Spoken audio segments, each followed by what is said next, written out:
Can you hear me? Yeah. Hello and welcome to the CJJF podcast. We're recording? We're live.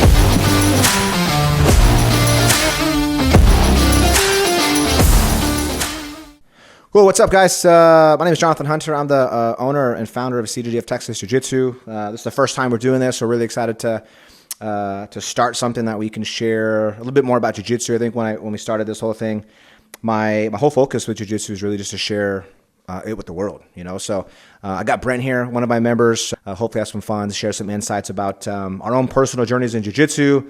I'm sure we'll talk about a bunch of other random stuff, which is really fun. But yeah, I'm excited to get rock and rolling. So want to introduce yourself, man? Tell me a little about yourself. Thanks for having me here. My name is Brent Slough. I'm a purple belt in Jiu-Jitsu. I've been training at CJJF for about almost 5 years now. I have, I'm married. I have two daughters, 17 and 10. And my oldest daughter's about to go to A&M next year. Awesome. And I work over at Team Rubicon. It's a disaster response nonprofit. I'm the mobilization manager. So when a disaster happens, I lead the team that mobilizes volunteers to go and help out. That's awesome, man. Yeah, I remember you telling me a little bit. I don't know what it was, but I mean, you've been training me for 5 years. But you told me one time, I think you went out to a recent hurricane. Is that right? I've been able to go after Hurricane Dorian over in the Bahamas. I helped out after that one, as well as just a few other ones. But mainly, I'm the person sending people places. Make sure that we have the right people, right place at the right time. Arrange all the flights or whatever they need to get there and then get back home. And we just do that over and over again until there's no more work to be done. Let's tell you, it's been a crazy 6 years, man. Starting, looking at CJJF and what started, and you've been with us almost the entire time, and your daughter's training with us, and man, what a crazy thing. That's awesome. I still remember when I first started with you. All right, so first, my jiu-jitsu story. I started in the Army, and it was in 2005, 2006 when I was doing the training. I was an infantry officer, and I was going through the infantry officer basic course. Yeah, we got a lot of Army veterans I'm finding within the communities. And then obviously, as you know, the jiu-jitsu community really embraces the military community as well. And from what I'm told, and you can probably speak to this more than anyone, but from what I'm told from our veterans that I've worked with, is the jiu-jitsu community is very similar to that of the military, like from a camaraderie, like a brotherhood aspect. Like I guess what I've been told is close as you can get without being in the military. Yeah, it's pretty similar to me. It's in a good way, like in a really good way. There's just something about being with a group of people and you're focused on a common mission. Like it's just a good producing thing for everybody. In the military, you want your team to be successful so that you can be successful and get home, and then they can go home and see their families, right? So then in jiu-jitsu, like it's similar but different, because you want your training partner to be successful, right, so that they can show you your weaknesses, and you can improve your jiu-jitsu to mediate those weaknesses and then show them something else.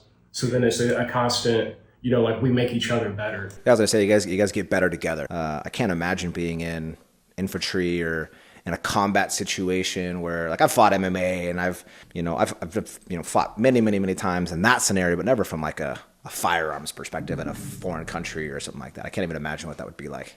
We'd like to think of ourselves as a hard target. Like I try to make my platoon, very hard targets, but then also there was a factor of luck too. I think God kept us alive for whatever reason. I'm not sure why.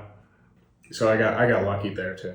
Well, thank you for your service, first off, man. Like, I appreciate the gratitude. For me, like it's what you make of it. So like it at the time, like it did have its ups and downs, but overall, like in retrospect, after processing everything, like it was a good experience. It made me who I am today, and I have no regrets. Just looking at the guys who I've met in the jiu-jitsu community who've served and who's done something so extreme like that, man, it makes me super grateful, right? Because the fact that I get to live jiu-jitsu and run gyms, and give back to the community in that way, it's amazing, I believe jiu-jitsu changes lives in many, many, many ways. You've experienced that yourself. But to do something like you guys did, man, it's pretty, it's inspiring, man. I would say if I had a hole in my heart, which is, so I don't know if I ever told you this to you, but so when I was in school, I started wrestling in high school. I joined and, man, I fell in love with it, And, but anyway, so through that period, I was wrestling, myself, this guy named Manuel, his brother Eddie wrestled already, and then a buddy of ours named Brigham, who actually went off to become a Navy SEAL. He's here in Texas actually too, went off to become a Navy SEAL.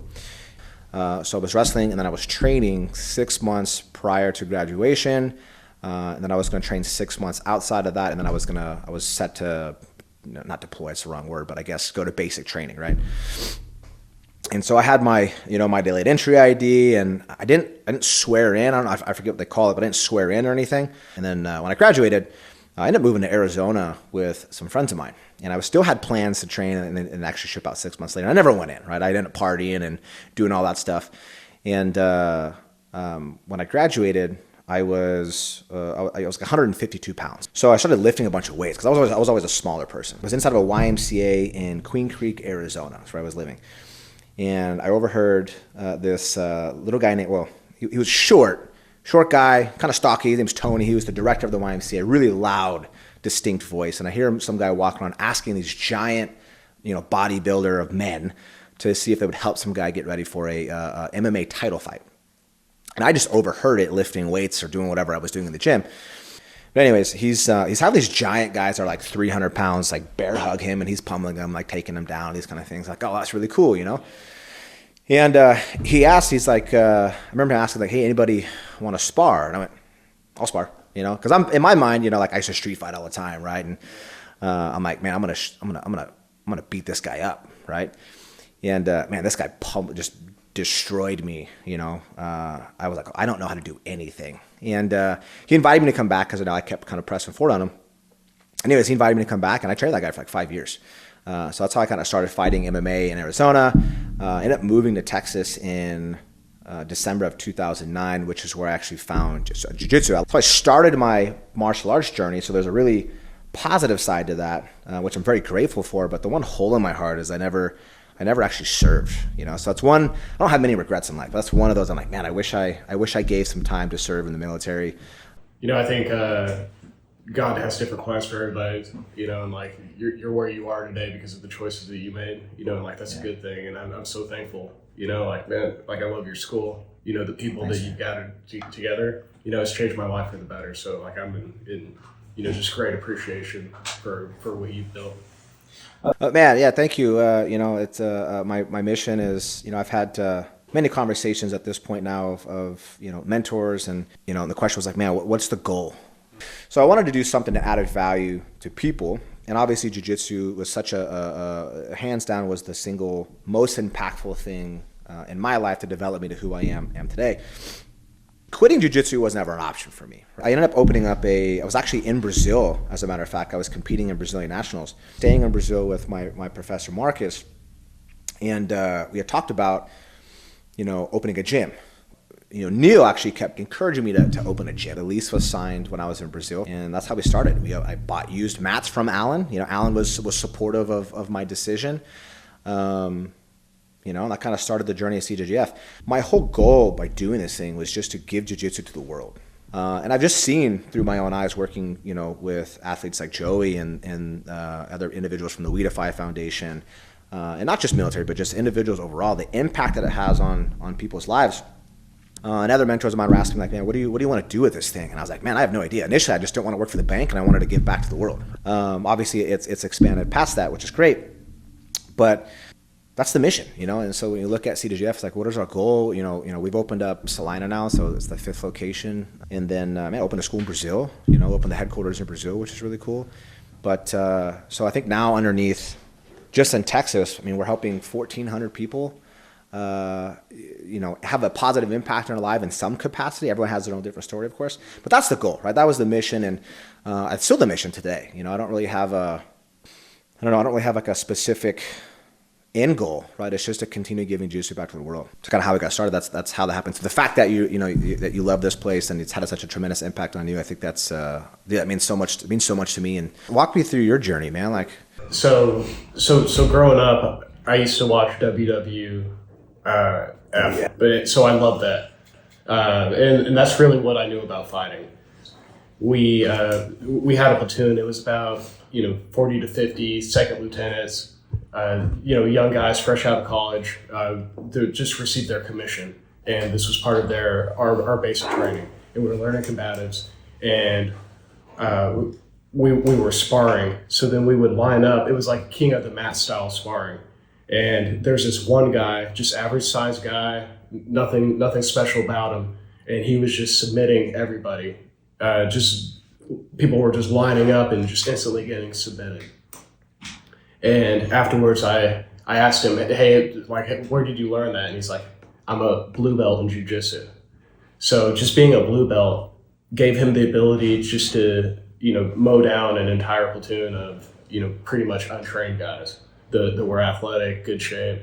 I think that people don't really understand, if you have no training or minimal training, it doesn't take that much skill in jiu-jitsu to really have a huge advantage, right? Like a blue belt, 18 months of training, 24 months of training, depending on, how consistent you are, right? But it gives you a huge advantage over your average person. Then you get to purple belt, right? That's like playing with a child, right? But I am a pretty big deal. You're big for sure. I don't even know if you know this or not, but So then I deployed to Iraq, and I was there for 15 months.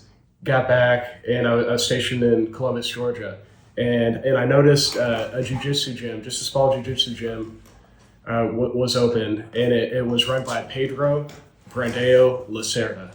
Yeah, he was a great guy, and I trained with him for a few months. Entered a Naga tournament over in Georgia. I think I won my first fight and then lost my second, and locked myself out of my car, just smashed my window, and yeah, it's a dumb story. But so then I got out of the Army, moved, and in 2012 I trained with Professor Marcus over at the Gracie Gym. Oh, that's right. Just for a little bit. So yeah, he gave me a stripe. So then I was like, I'm good, and I quit. Yeah. Like most white belts. yeah. Then I ran off and got married and started a family. Moved over here. Then I gained, I was like 230 pounds, which is kind of a lot for me. You came to the gym and you were pretty heavy. Were you 230 pounds? I was a little bit heavy. When you started with us, were you 230 pounds? 230. And I remember because I was on a family vacation with another family. And me and the other dad, we were like, hey, let's go to the zip line. And he walks up, and they're like, yeah, no problem. And they put him on the zip line, and it looks fun. It's a zip line. And then they look at me, and he's like, no. Sorry, dude. You step on the scale, buddy. And I stepped on the scale, and I was too big for the zip line. And, so then when I got back to the States, I was over at Legacy Bagel. And then I see a jiu-jitsu school, and I'm like, oh, I remember jiu-jitsu. That was fun. That was good times. I forgot. Yeah, you were. Because what do you weigh now? So I'm like 185. Yeah, but not like 185. Like you're really lean now too. I can trim down some more probably. Yeah. I need to train more. That's amazing. It's crazy.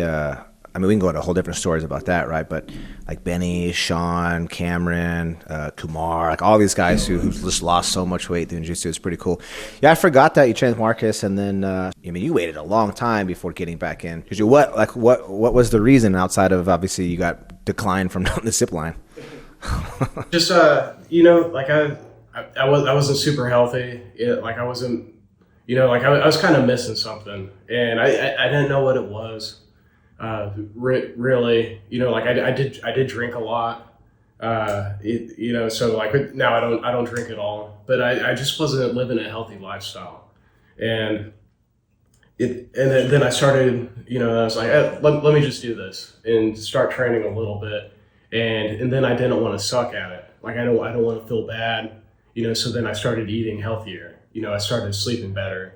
I started, making better changes in my lifestyle so that I could train better, and it just became like a keystone habit that really helped a lot of other areas of my life, come together in a better way.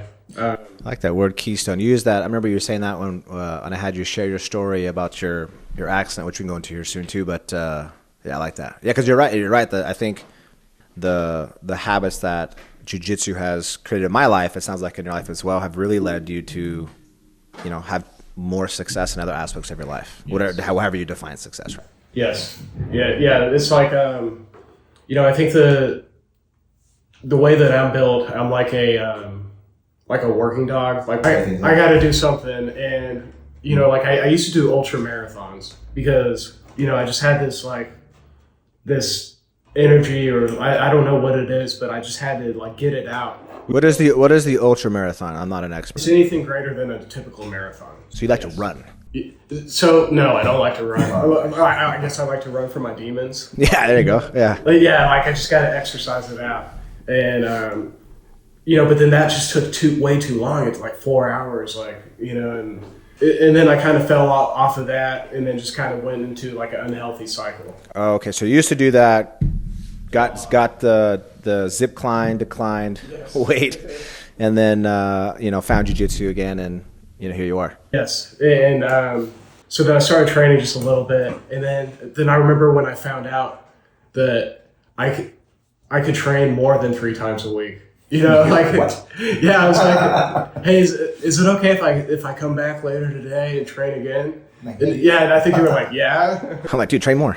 Yeah. I was like, and I felt like I was just like like at all you can eat buffet where there's just a bunch of crab legs, and just keep a plate full of that, But so I've just been doing that, and for me the hardest part has been balancing everything else. And not going overboard, and I have to be disciplined, and yeah, so I've just been, just grinding this out, working on, I'm kind of like a closed guard player, and it's there's I guess a stigma to that, people are like, no, you gotta be a top game player, you gotta take people down, and that'll help you on the streets and all that, but I think that I have good enough stand up, to be able to be okay on the streets.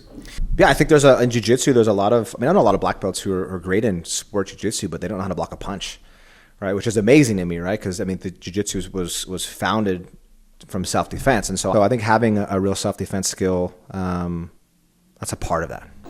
I guess when I started up again, I just wanted to make it to blue belt so I could be like that guy from the infantry officer basic course who was just submitting everybody. Yeah. And I was like, blue belts, I'll get there and then maybe I'll stop, And then I got to blue belt and I was like, I love this too much. I'm just going to keep on going. And then I'm gonna try and do the things that are fun, about jiu-jitsu. I have the self-defense aspect down pretty well, so now I'm going to branch out and, just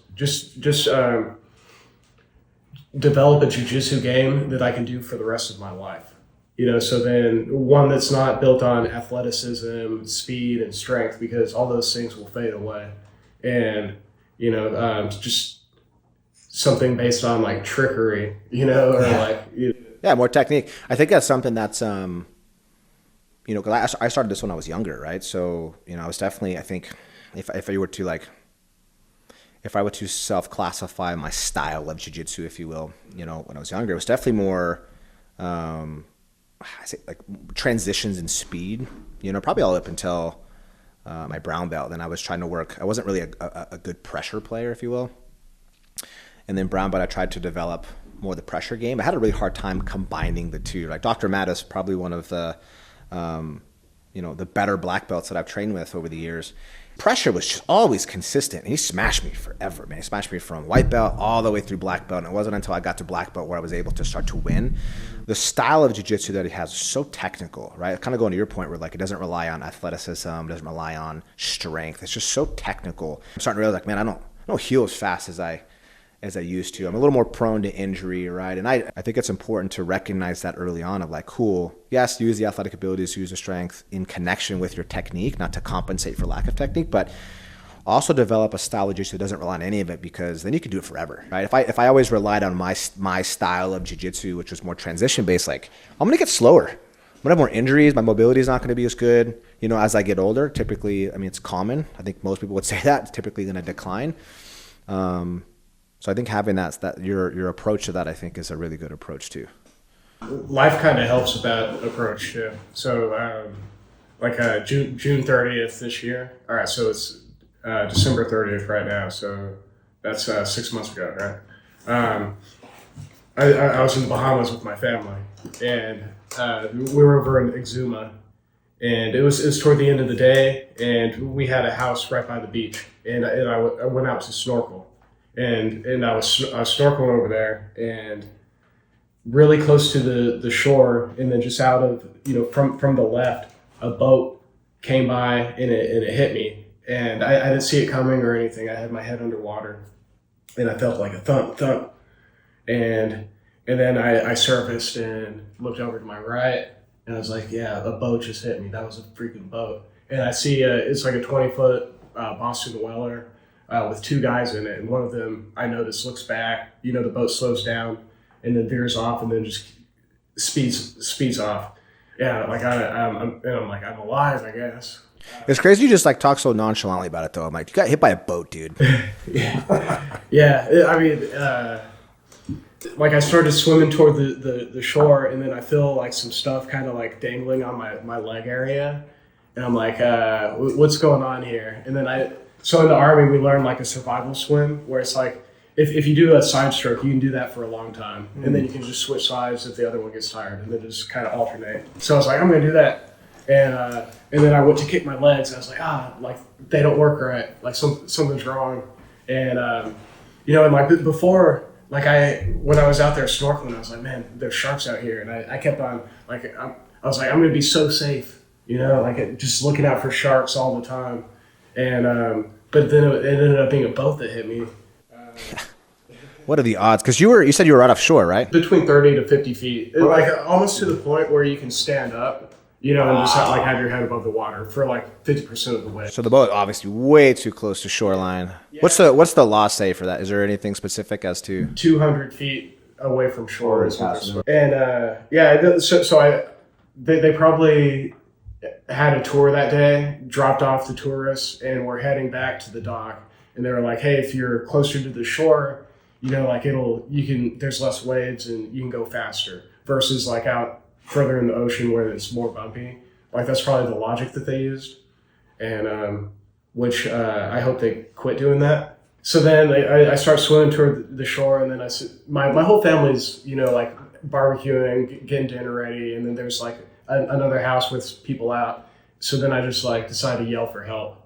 Were you by yourself? I was by myself snorkeling, luckily, yes. And then your family was in a house off the beach? Yeah, and they saw, my wife saw the boat. Other people saw it too, and they were just kind of in shock. So then I yelled for help, and then, some people, jumped into the ocean and helped pull me out, carried me over to a beach chair where they laid me flat on the beach chair. And they got towels, put it over. So it turns out I was bleeding pretty bad. Like my butt and legs got completely chopped up by the propeller. That's crazy. And so they, luckily there was a nurse and then a doctor and another nurse. So there were tourists there that had medical expertise, but really all they had to do was just put the towels on my wounds to stop the bleeding, to control the bleeding. And I was just laying there on my stomach. One of them prayed with me for a while, and that was great. My wife tried to get an ambulance up there, so she was calling in.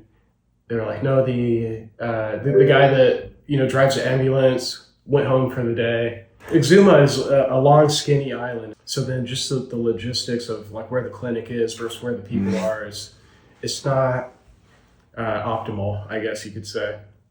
But so then it was going to take like an hour to get an ambulance. So we ended up calling the house manager. They put me in the back of the pickup truck, and so and just my wife, my friend, and a couple of other people that were helping rode in the back of the pickup truck, and we just jetted to the clinic there on the island, and just going way too fast. That's crazy, man. So I guess there's a note for you guys. If you go to the Bahamas and the emergency happens, don't rely on their emergency service. That's such an important note for real. Like get medical travel insurance so that you have a plan for if you need to get evacuated, because you don't want to receive the medical care there. Definitely not in the clinic in Exuma, and also not in Nassau. That's the biggest city over in Bahamas. You want to go to Miami and get your medical care there. So then invest in the travel insurance, the travel medical insurance. Yeah, those are the things that I would never even, I would decline. Nope.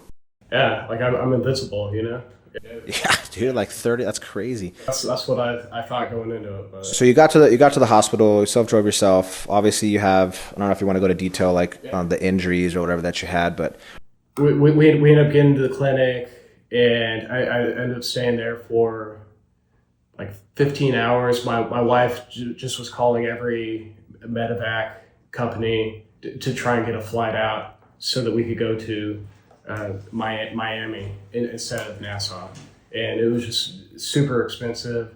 So one company wanted $100,000 wired, like up front, and so she's just going through all these places, like stressed out, and I'm just there, and I'm thinking about my kids' college fund and all that, and I'm like, hey, maybe don't do this one. Maybe we can find a better deal.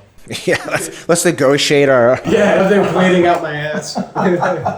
But then it got to a point where I'm like, all right, Whitney, that's my wife. I'm like, all right, I think we need to make a deal with one of these. It's starting to kind of suck. That's crazy. $100,000 up front. Yeah. What was the cost? It was like $40,000, but golly, what a crazy thought. $40,000 to. Yeah, that's a going rate.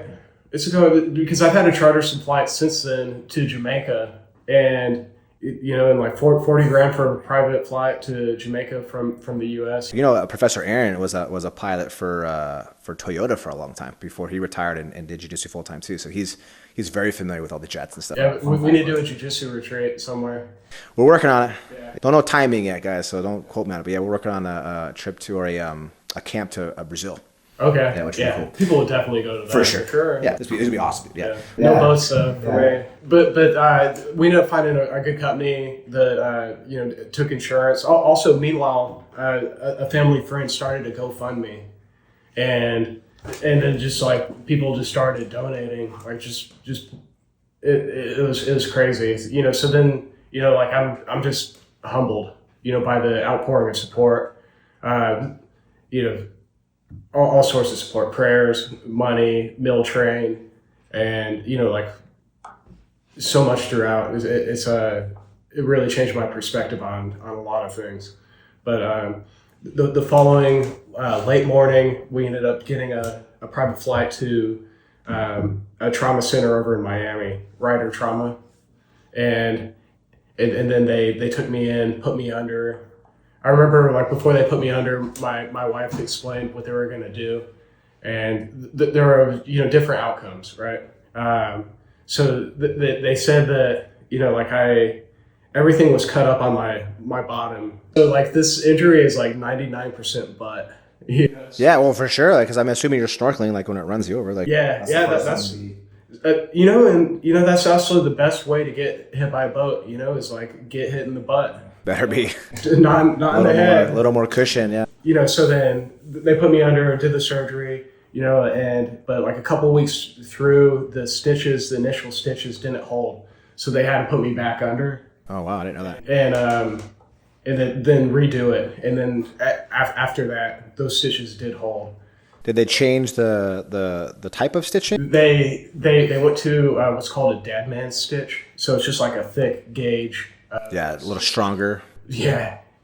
So I had like a cactus up my butt, Sure. It felt like. Because I imagine with like, you can't really move much afterward. I gotta lay there the whole time. Yeah. Yeah. Like on your side or on your belly.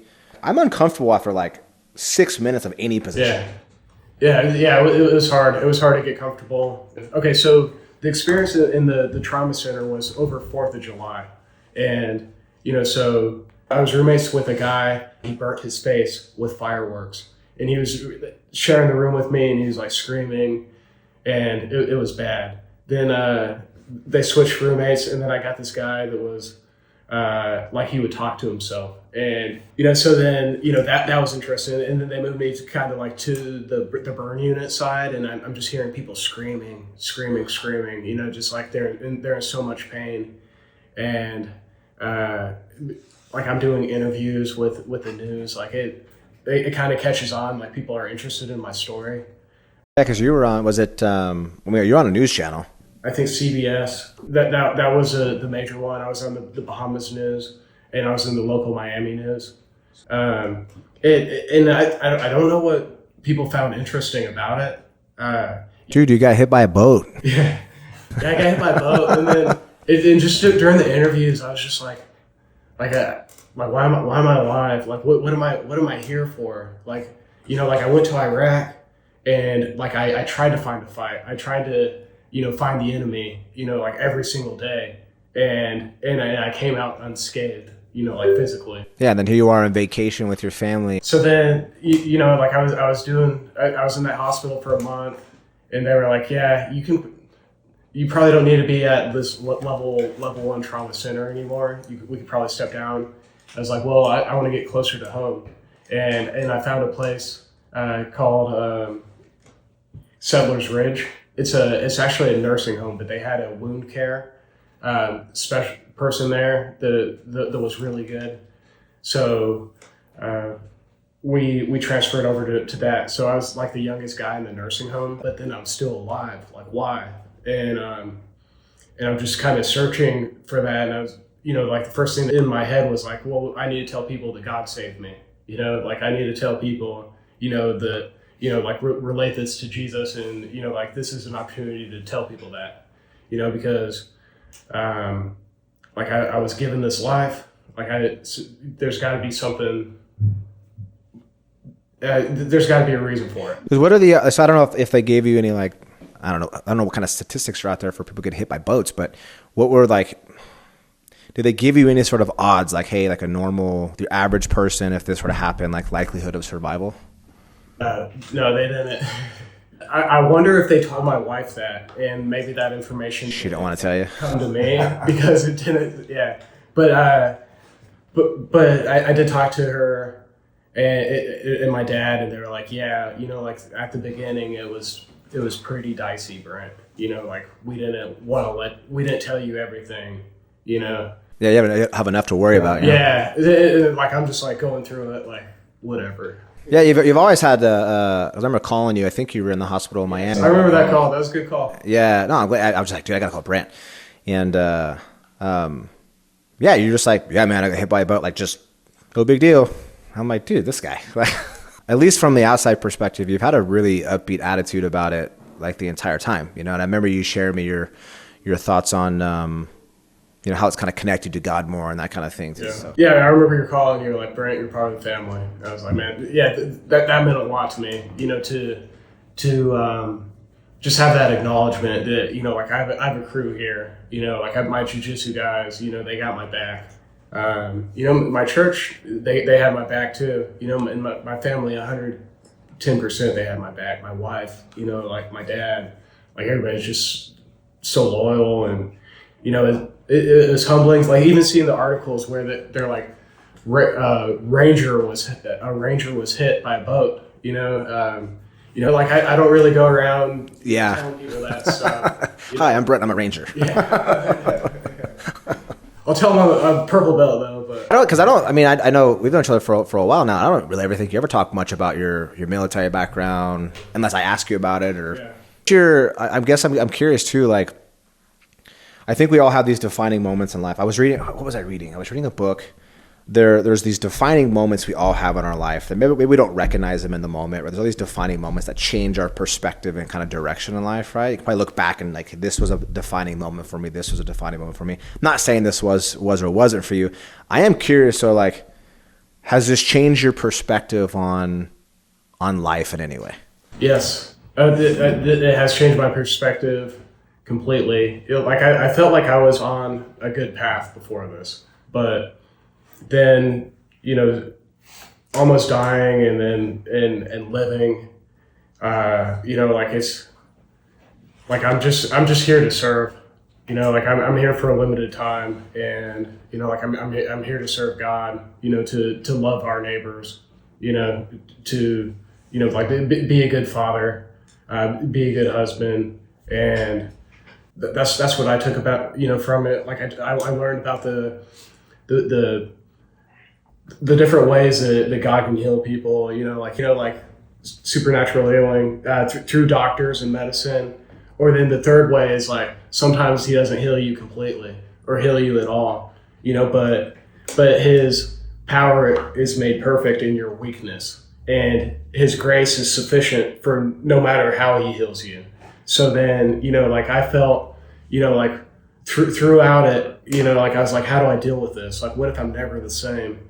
Then I remember that third option, that I'm already healed enough, like I'm alive, and like, in my weakness, there's a way, there's still a plan for me, and then I relate that to jiu-jitsu because when I started training again, so I got out of the nursing home and had some home health care, and then they finally pulled out my stitches, and then I started to train lightly, and I was in protective custody, with my jiu-jitsu guys, and like they were going easy on me. Yeah, they definitely did. I'm so appreciative, and I do the same with other people that are recovering from injuries too, and like we got to support each other, and they definitely pulled through for me, and I was like, man, I'm weak, I'm not the same, but that gave me an opportunity to develop my jiu-jitsu like in a different way, like in a more technical way, looking at half guard. Looking at, hey, like as long as I'm on the mat, as long as I'm moving, I'm just lucky to be here. So then just having that perspective, that appreciation of just like actually being there. And then I think about jiu-jitsu and like the story of the origin of, jiu-jitsu, like Helio, his version of the history was that, he was a weaker brother and, developed a style that would nullify some of the athletic ability of other people. So then really, as I'm recovering and I'm thinking about jiu-jitsu from that perspective, I feel like it actually, helped me, not just my jiu-jitsu game, but just my perspective on my recovery in general. From a technical perspective, at least, you're right. There's there's a guy named Brett Bosler. I trained with him when I was a brown belt, and he was not a big guy. I wouldn't say he was like super athletic. He's just a normal dude. And I want to say early 50s when I was training with him. So I was a brown belt, so I would have been in my late 20s, right? 26, 27 or something. Yeah, I got my black belt when I was 29. But anyways, dude, rolling with this guy, he was just like Gumby, like water, Yeah. No matter the strength and the pressure you put on him, he was able just to slip out, move, and get you in a weird position. It was very, very tough guy to train with, especially for someone being much older than me at the time. And I think through injury, and this is not a way that I would recommend it, right? I don't recommend people going and get hit by a boat to get better at jiu-jitsu. But I had I say similar from an injury perspective. I tore my labrum in my shoulder as a white belt. And it forced me to not use the athleticism and that kind of thing. And that really helped me with my own jiu-jitsu to get better as well. And I've had a couple of occurrences that's forced me just to adapt my training. So in those troubling times, right, you're forced to look at maybe areas you're not good at and use those as opportunities to get better and keep moving forward. Yeah, and that's the beauty of jiu-jitsu and life, right? The obstacle is the way. Mm-hmm. So just looking 100%. at it from a stoic point of view, everything, it's not good or bad. It just is. Dude, I love that. It's all about how we define it. And I think there's a lot of lessons to be learned in your personal situation when you get hit by a boat. I think jiu-jitsu has done that for me in a lot of ways, where the grind of jiu-jitsu and just sucking for such a long time, it forces you to look at these things in an optimistic viewpoint, I guess. Because if you tend to lean on the negative side of things, you'll never be successful in anything. The obstacle is the way, right? To grow in every aspect, So it's interesting. Let me ask you this. So you had I talk about going back to like defining moments and like it's changed your perspective. It sounds like a lot of that has really been more on the spiritual side of things and God and purpose in life, right? You mentioned you're here to serve, which I love that. But I think as a black belt, I think that's really what we're here for too. Like it's our job to, obviously always be a student and develop, but our job is really to serve other people and develop them as well, right? And not just the technical side, but just this life. So that moment for you, you had a self-defined mission of your life, like your purpose then compared to what your perceived purpose is now. Like what's the difference between the two? I try and keep in mind that I wasn't saved to do jiu-jitsu because like I can get obsessed with it, and so then like what you say, like every promotion, it's not if you're good at jiu-jitsu is jiu-jitsu good for you, so then how can I use jiu-jitsu and like other avenues of my life to bring a positive benefit to people, so with jiu-jitsu, like I started teaching more kids classes, so like I'm always looking for an opportunity to like fill in as a coach. I don't have a regular time slot, but like we're going to change that now. So, yeah. And I also love, coaching at this select too. That was fun. Obviously there's a change and we all have it. It's just super interesting to me. And I'm sure everyone else is going to want to know, like going through such I don't want to say traumatic experience, but it's a traumatic experience, right? Like you had this perception of your life and what priorities you had, maybe it's a better way, like your life's priorities and how that changed. Yeah. And like before the accident, I was looking at like starting a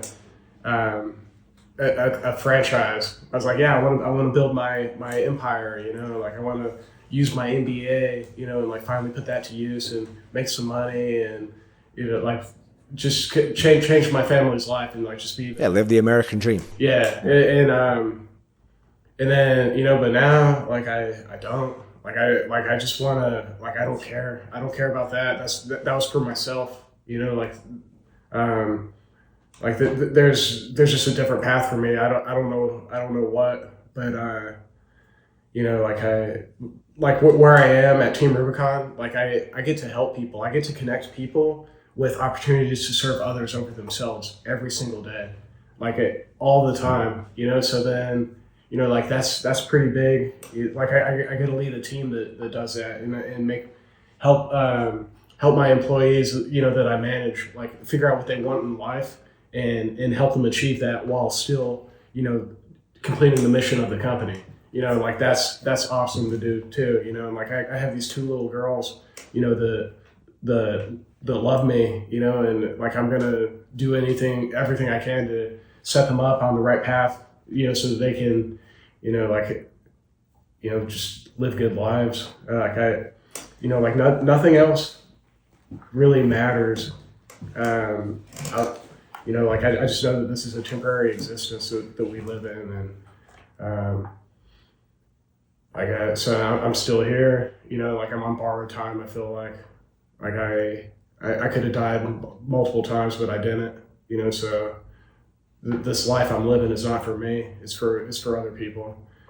Man, I heard in terms of like serving, and I really think this is true. The orange trees don't eat the orange. Apple trees don't eat the apple. Right? Your gift that was given, that God gave you, is not for you. It's for other people. And I thought that was really interesting. And so I look back in jiu-jitsu as, if like, what are my skills, right? Obviously we all have individual skills and things that we're good at, and, jiu-jitsu is one of those skills that, like, you might be good at jiu-jitsu compared to, some people, and terrible compared to other people. Right. But whatever skills that I have that have allowed us to create CJJF, yes, I benefit from it, but man, it helps so many more people, And I think for me, jiu-jitsu has been giving, not jiu-jitsu, training jiu-jitsu, but giving jiu-jitsu and introducing this to people around the world and seeing the impacts that it has, the impact it's had on your life, right? For me, that's what it's about, I heard this from one of the entrepreneurs I listened to, and he says, most people live the same 6 months their entire life. They do the same things, they talk about the same subjects, have the same conversations, tell the same jokes, go to the same restaurants, and they just repeat that their entire life. And if you look back, I know plenty of people who do that. For me personally, I'm like, man, that scares me, right? Like, I don't want to be the same person I was last year that I was this year. I want to be better, not only in a financial standpoint, right? I think, but in in my knowledge and my skills, in my ability to give back to the world in different capacities, whether that's me teaching jiu-jitsu as an instructor, whether that's me developing my instructors to be better instructors, or that's developing a platform, which is where I'm at now, developing a platform for jiu-jitsu practitioners to be able to live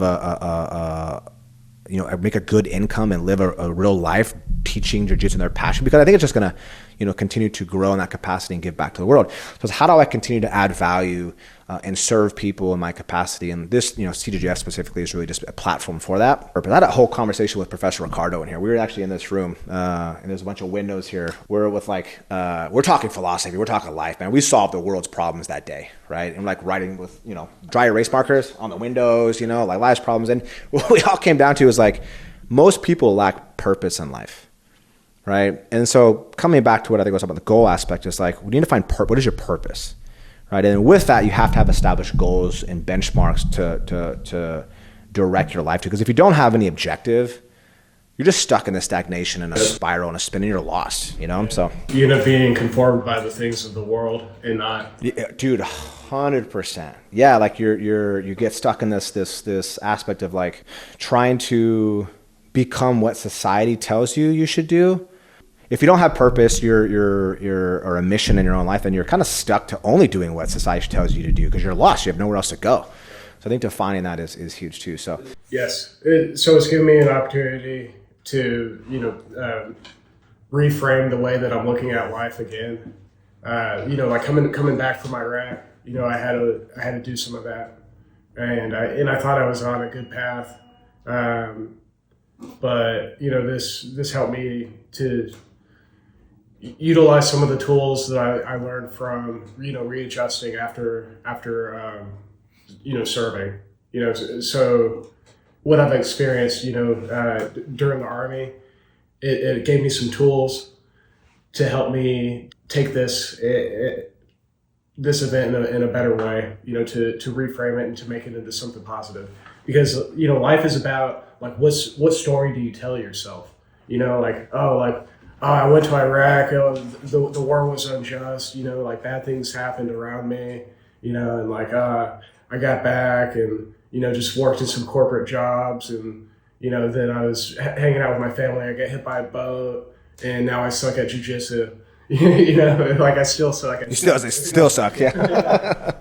You could tell that story, or you could be no, I went to Iraq, I was a leader, I did the best I could with what I had. I got back, I had some adjustment, but then I got this, started this family and, started a job where I serve people and connect people with service, and then, I got hit by a boat, but look how many people prayed for me, gave to a GoFundMe, rolled easy with me, It's crazy.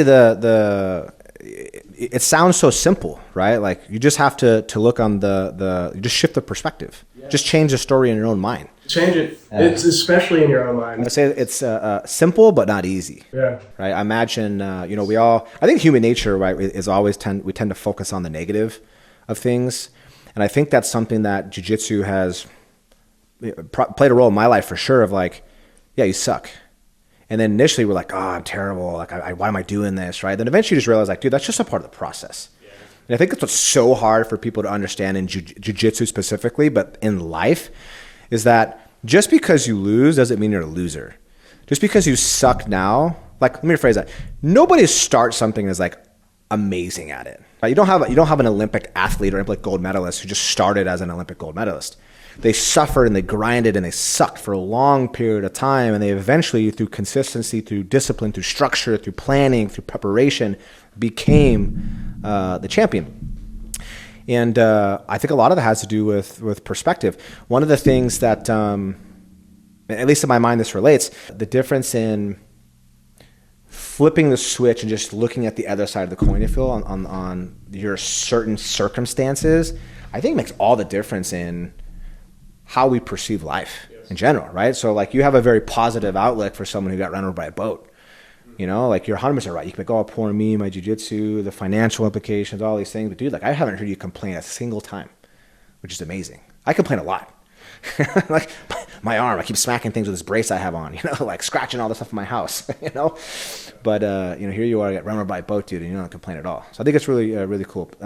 So I guess you know, kind of coming up to the end of this thing. I don't know how long we've been talking, but you know, I am curious. You know, when you look at jiu-jitsu itself, since you know, we are, I guess, a jiu-jitsu academy, right? But where do you think jiu-jitsu has had like the biggest impact? If you were to really think deep as far as like jiu-jitsu has done this for me in my life, like what's the biggest impact you think it's had on you? It's been something for me to, like it's been that keystone habit that, you know, like it helped get all these other areas of my life in line, you know, like, you know, physically, you know, like health wise, you know, like also mentally, you know, like it's provided you know, like an outlet, you know, for a lot of this energy, you know, a lot of this, you know, like if I'm not moving, then, you know, like just this negative emotion kind of just builds up, you know, and like, I'm not out hate choking people or anything like that, you know, but, you know, like it does provide, you know, like some sort of, there's just something I think in me that wants to kind of like hunt, you know, and train to fight and, you know, still like be a warrior. Where do you think, like, where would you be in life if you didn't train jiu-jitsu? I would probably just be, you know, like watching TV, all caught up on all the Netflix shows, you know. Watching Stranger Things? Yeah, I'd be caught up on that right now. You know, I probably wouldn't be too healthy. You know, like I don't know. I don't want to think about a life without jiu-jitsu. It's hard to think about it, doing it for a long time too. Yeah, like I'm thankful. Like I'm just so happy to be like living the jiu-jitsu life. I have my crew. You know, we go to open mats. You know, like I'll try and get consecutive rounds in, but then every once in a while I'll sit out around. You know, sit on the wall. You know, with my frames, watch some other people roll, and it's just kind of like being a kid. You know, like at a skate park. You know, like you're waiting your turn to like, you know, jump in and like do your thing and then come out, and you know, it's just kind of you know, the people that I've met, you know, like I would never probably talk to like, you know, 90% of these guys, just because like we wouldn't have anything in common, you know, other than jiu-jitsu, you know, but just to you know, just the connections that you build with people, the community and the